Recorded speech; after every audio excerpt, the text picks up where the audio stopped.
Welcome back, Wolfpack Brolis here, and Nintendo is just wrapping up their Treehouse event where they're playing through Pokemon Super Mystery Dungeon. They also have a gameplay trailer and a lot of really big things coming out for the game. Also, with Coro Coro coming out 2 days ago, I believe, we have a ton of Super Mystery Dungeon information, and might as well just bring it all together because I was tweeting out about it. I'm seeing promise. I'm seeing hype.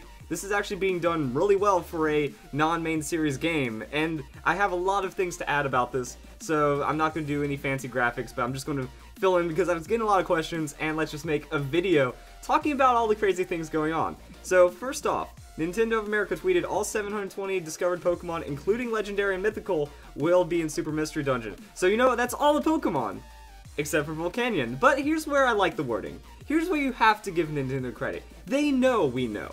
Of course they know that we found out about Volcanion and we know it's a real thing, but they're not going to spoil that for, you know, average players, people that don't try to look for all those hacky, cheaty kind of things. So, and here's another thing, discovered Pokemon. Hoopa was technically recently discovered, and that's what I like about the way the Game Freak and Nintendo have set this up. You can say whatever you want in this kind of context, and it still comes out to be true, you know. All 720 discovered Pokemon, that's all the Pokemon we know of. Legitimately. Same with a new generation, like if a new generation was to come out, you know, there's still Pokemon yet to be discovered. Turns out we found a whole generation's worth of Pokemon discovered. So I really like that they can cover up a lot of things like that, and you can't really say, well, they forgot about Volcanion. No, that's kind of how all this breaks down. But here's where it gets interesting.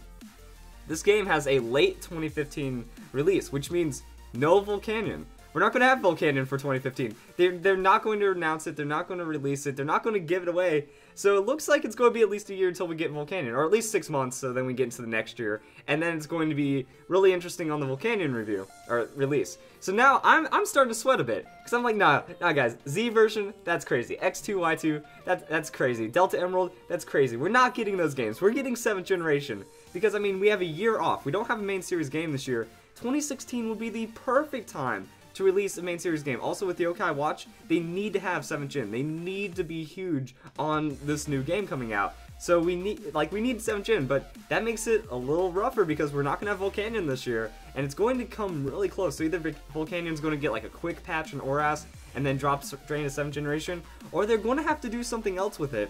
Because I don't feel that a little bit of Zygarde backstory from one little sentence in the Pokedex and Volcanion is enough for making a whole new game that relates to Kalos.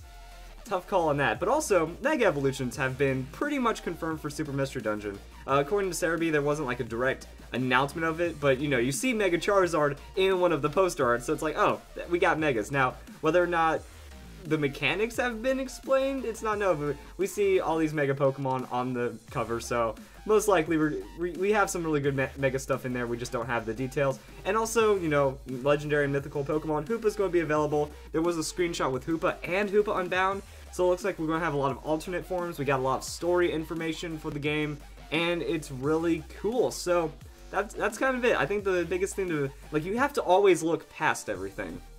Whenever you get like an E3 announcement or some kind of Pokemon update, you know, you can just look at this and be like, we got all the Pokemon, we got Megas, that's cool, but that just means no Volcanion this year. That's going to be interesting to figure out how all this breaks down. So I hope you guys enjoyed this video, and I hope you all have a nice day.